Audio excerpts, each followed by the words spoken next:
darling, precious, sweet Amanda.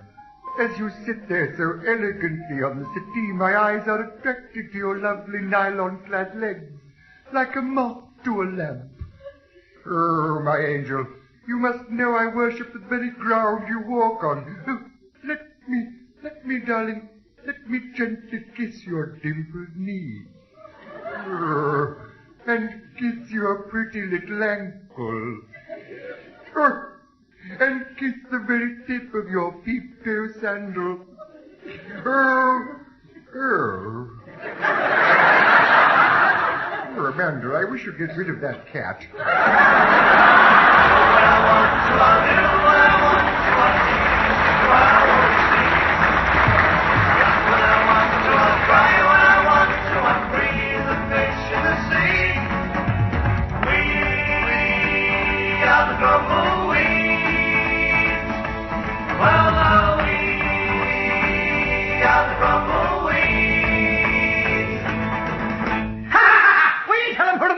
I tell him better.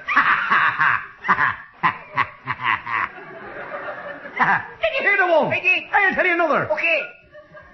Did you hear about the Irishman who went fly fishing? He caught 28 blue bottles.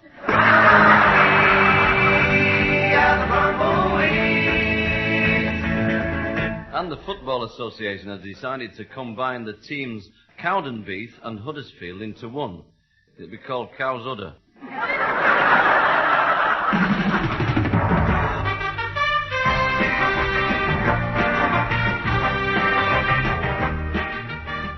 Yes, ladies and gentlemen, that music tells us once again it's time for Gardener's Question Time. Sure you go! It's about watercress. And yesterday, the Meteorological Office recorded 6 inches of rain on the Air Ministry roof. Apparently, the gutters were blocked. This is our once-a-year day. I know, love, but I got an headache. And here is the latest traffic news. We've just heard that near Watford Gap on the M1, a blonde is sunbathing topless on the hard shoulder. Motorists are advised to join the queue in the near side lane. And the Football Association are at it again. They're combining the teams Oldham, Man United and Liverpool into one team. It'll be called Old Man Liver.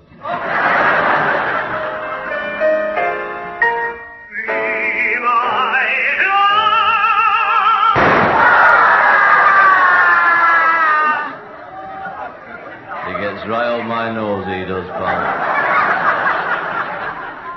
And in the final at Birmingham yesterday, Simon Smoothie was voted bigamist of the year. He won a holiday for 5 in the Bahamas.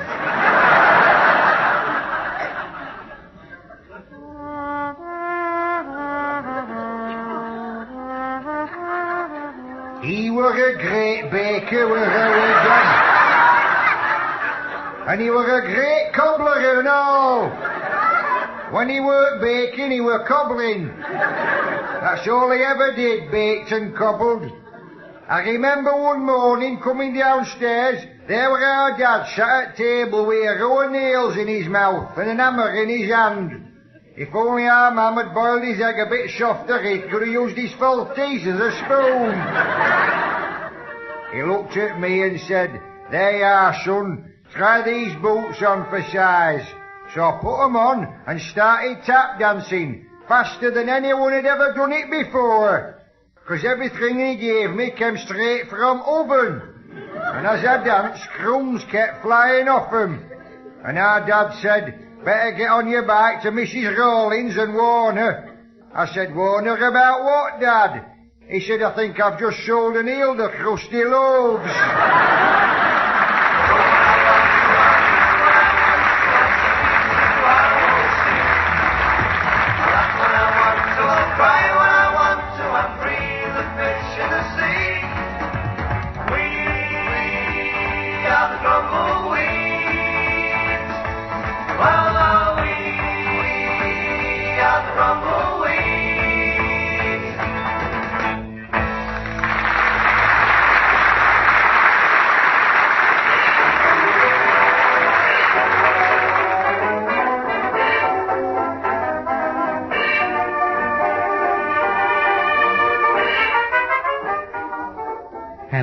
yes, once again it's me, your old friend Uncle Rubbish, saying once again, welcome to Nostalgia Time, once again.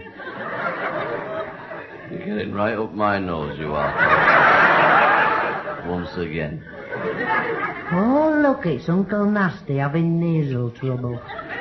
Once again. Well, Uncle Nasty, this week I'm looking back at the hard times. You'll be looking for your ears in a minute, pal. He doesn't mean it. Now, I expect even Uncle Nasty can remember the hard times. When times were hard as they were during the hard times. It might be hard to remember the hard times, but things are not as hard today as they were back in the hard times.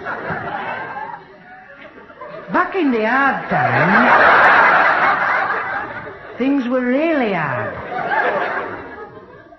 Today, we don't know we're born. Pity you ever were, pal. He's only joking. But back in the hard times, whatever did our parents do before the days of television? That is what me and my 38 brothers and sisters often asked ourselves. And there were no washing machines either. And what puzzles some people is that before the days of washing machines, whatever did they stand the bread bin on?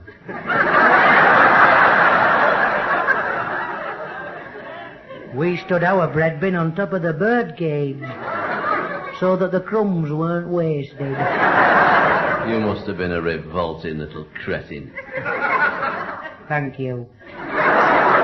Our canary was the fattest in our street. Your lips will be the same way shortly.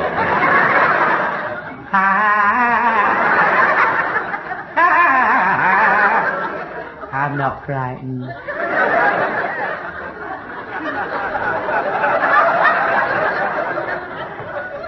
Let us examine another aspect of the hard days. During the hard times when hard days were very hard. Before the luxuries of today. Every morning my mother would go downstairs and put small folded pieces of newspaper on top of some ashes. And then cover them with little sticks. And on top of these little sticks she would put on some little pieces of coal. And on top of these little pieces of coal, she would put some bigger pieces of coal. Then she would say to my father, there we are, all ready to warm you up. Not all wives do this for their husbands in the morning. My father would reply, I know. Most men have bacon and eggs for the breakfast. Now I know you take after your pathetic crab.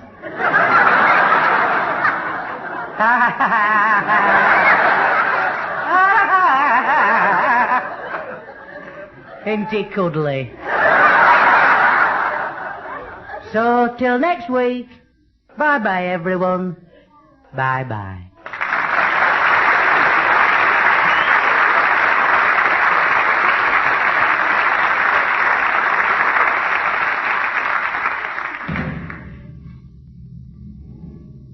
And now, ladies and gentlemen, the world's greatest human sound effects man, Mr. Arnie Faggot.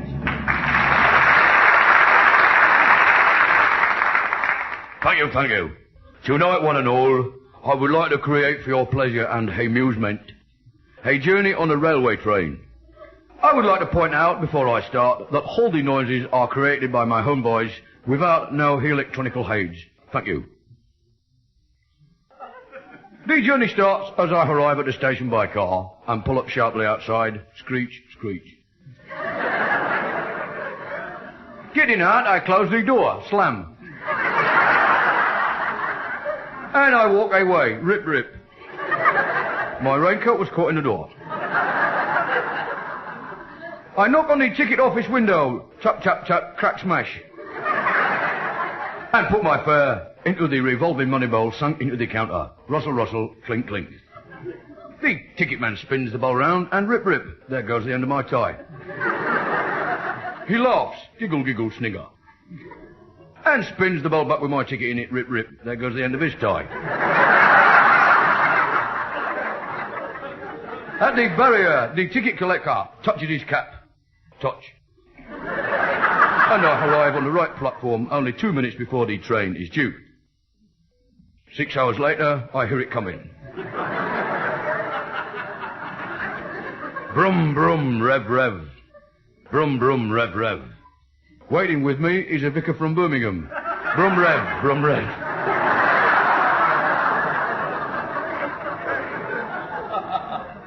I get a seat in the smoking compartment. Cough, cough. But soon the coffee trolley arrives. Rattle, rattle, squeak, rattle. I buy a cup. Spill, spill. Just what I need. Sip, sip, spit, spit, yuck. I also buy a meat pie. Kill, kill. Ouch, ouch. It's hard. I soften it up in a coffee. Dip, dip, clunk, bang. It rolls across the table, rumble, rumble, and lands in the lap of a pretty girl sat opposite. Caw, caw. I try to get it back just as we go in a tunnel. Fumble, fumble, scream, scream, slap, slap, ouch. And her big sailor boyfriend returns from the bar. Scuffle, scuffle, thump, thump, bounce, ouch, help, help. Help! Out the window, hard lines, bang, thank you.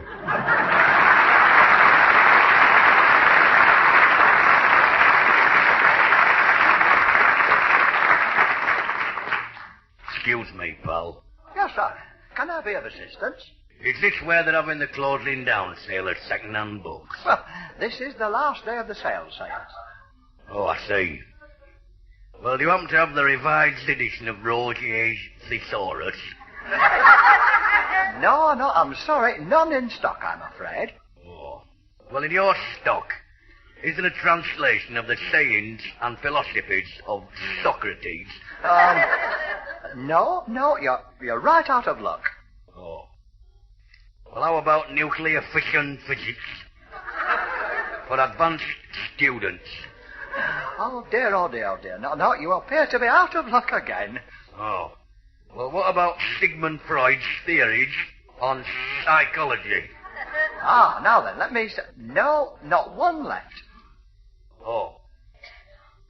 Well, how about the deluxe edition of selected Shakespeare sonnets? Nope. Sorry, can't help you there either.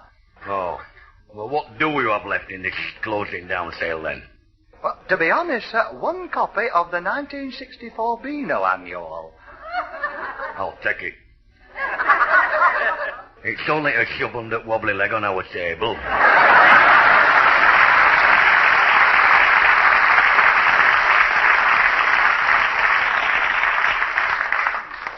Hello there, and welcome to the Top Television Quiz, Top of the World. This is Eamon Andrews, sounding more like Julie Andrews, but what can you do when your boots leak?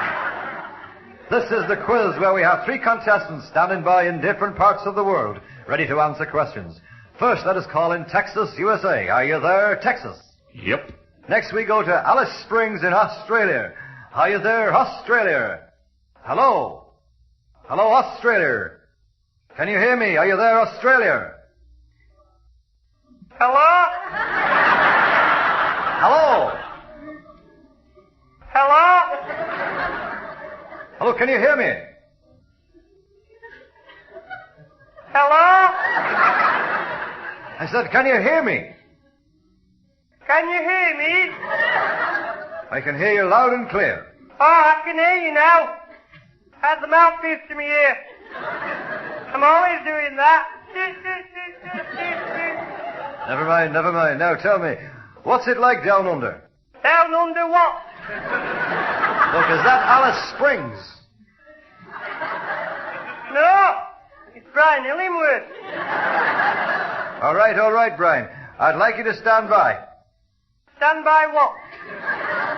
At the moment, I'm next to the goldfish bowl. Just stay there, Brian, because this is where I call Frankfurt, Germany. Are you there, please, Germany? Hello? Is that Frankfurt? There's no Frank here. Only Brian. I think we've got a spot of trouble again. Yeah, can you help me? I want to put an advert in your paper. I don't know what you're talking about. Well, you won't till I tell you. I wonder why I'm always put on to an idiot. Do you realize you're interrupting a television program? Oh, sorry. I didn't know you were watching the telly. He answers to the name of Tiddles. Now I'm totally lost. So is Tiddles. He's gone missing. So can you put it in your paper? Lost, a black cat called Tiddles. Last seen with a sausage in his mouth, being chased by a butcher. Anything. I'll promise anything if we can get on with the quiz. It's a lucky black cat, you see. Unless the butcher caught him. Fine. Just go away. Cheerio. Good, thank heaven for that. And I understand we are finally in contact with Germany, so let's start the show. Are you there, Germany? Come in, Frankfurt. Hello? I don't believe it. I just don't believe it. Can you cancel the advert in your paper, please? The one about the black cat. Because I found him in the washing machine. He's all right, but from now on, he answers to the name of Snowy.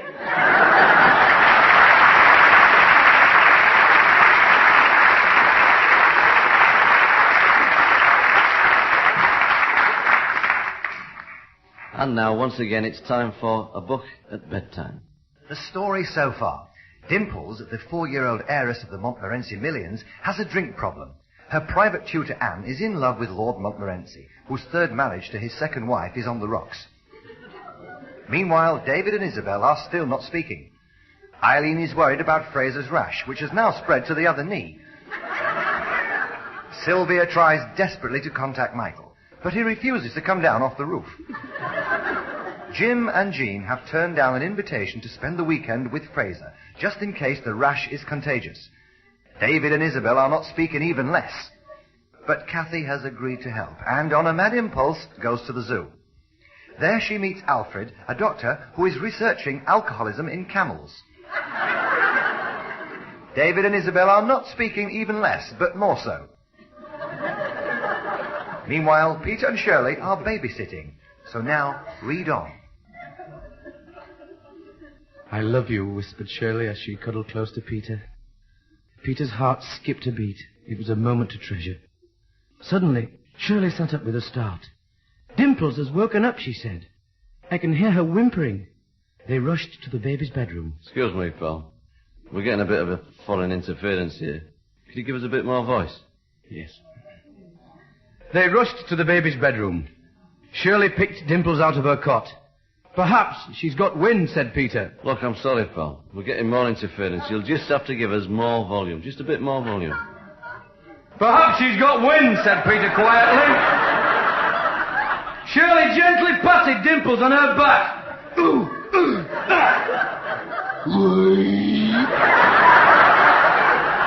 That's better, said Shirley.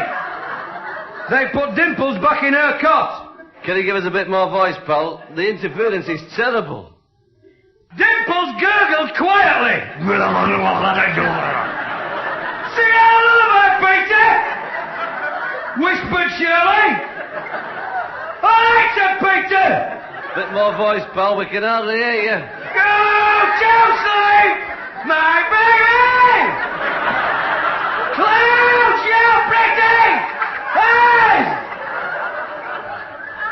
It's no good, Shirley! Let's put on her fairy record! The one she goes to sleep to every night!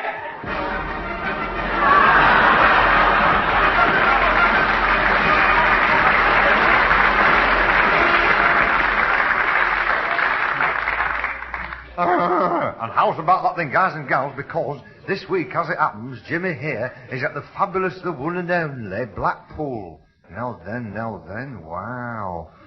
All you ladies and gentlemen, guys and gals listening at home are asking yourselves is, what's the gaffer doing in Blackpool? Well, wait for it, because the one and only world-famous fortune teller, Gypsy Wilf Gas Mask Grimshaw, Like has promised to grant me one of his rare radio interviews, you see. So let's have a fabulous clap, clap, clap for the lad himself, Wilf.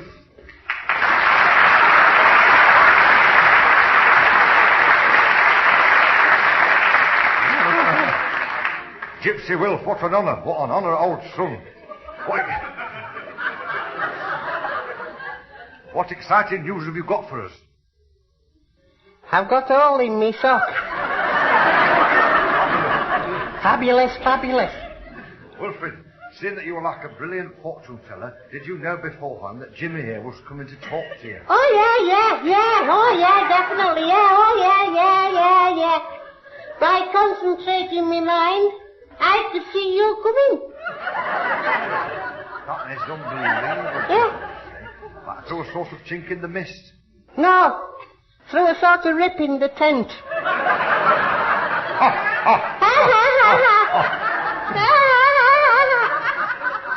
Tell us, Wolf, is it hard looking into the future? No. No? No. In fact, no, definitely no. If anyone asked me if it was hard looking into the future, the answer would be no. Now, are you sure about that, Wilfred? I'm positive, yeah, no. I mean, no is the answer to the question. Is it hard to look into the future? Without any hesitation, if I was asked that question, the answer would be no. You don't believe me, do you? Of course I do, Wilfred. No, you don't. I haven't made it clear enough. Let's go over it once again. Now, what was the question again? Oh, yeah. Is it hard, Wilfred, to look into the future? Yeah. But Wilf, something like you said no. Yeah, no. It's hard for most people, but not for me. And why's that, Wilf? 'Cause I cheat. Very Lord. Very Lord indeed, Jim. Wow. Jimmy here, I cannot believe his ears. How can the one and only Wilf cheat? I peep under me gas mask. And do you use a pack of playing cards? No. I just put my finger under the rubber strap and lift it. Goodness gracious, Wilf.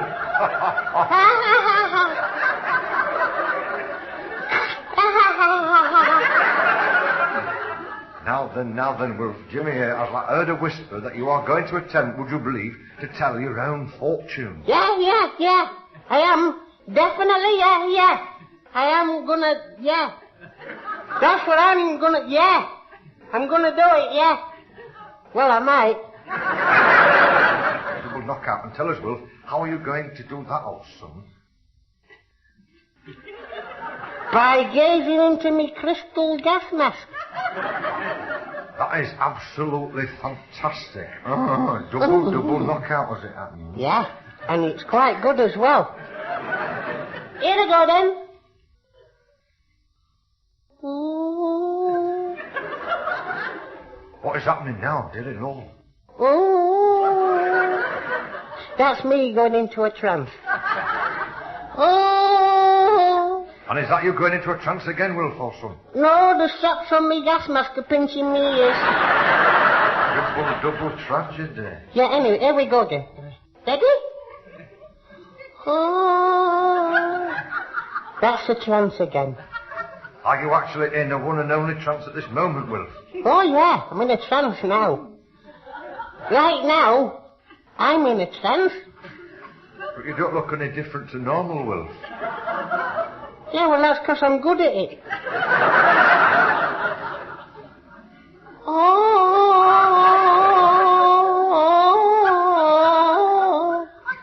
I see a circle of light with jagged lines across it. Dad the gaffer asked, what does it mean? What does it mean, old son? It means one of the windows in my gas mask is cracked. Hang about. As it happens, Wilf, there's two windows in your gas mask, so how does it come about that you didn't see two circles of light? I had one eye shut. What a geezer. What a geezer, ha. Dear Lord. Wow. And what else are you going to astound us with, Wilf?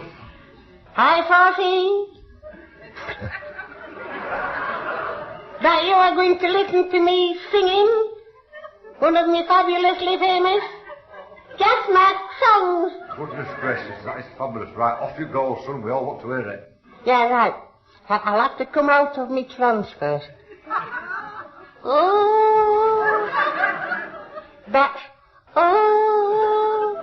backwards.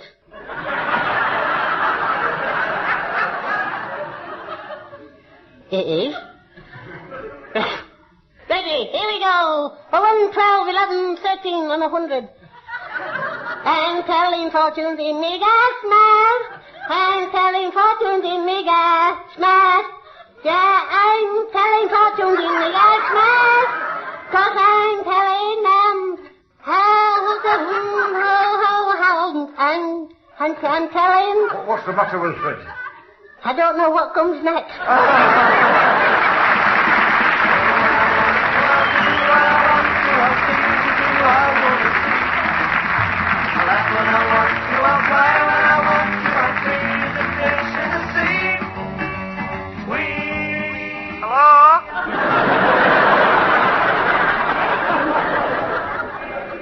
Was that the Grumbleweed show?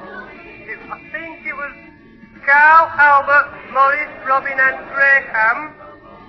I think the show was written by Mike Craig and Ron McDonnell, Rob Grant and Duke NAYLOR. Piano was played by Brian Fitzgerald. And the show was produced in Manchester by Mark Craig.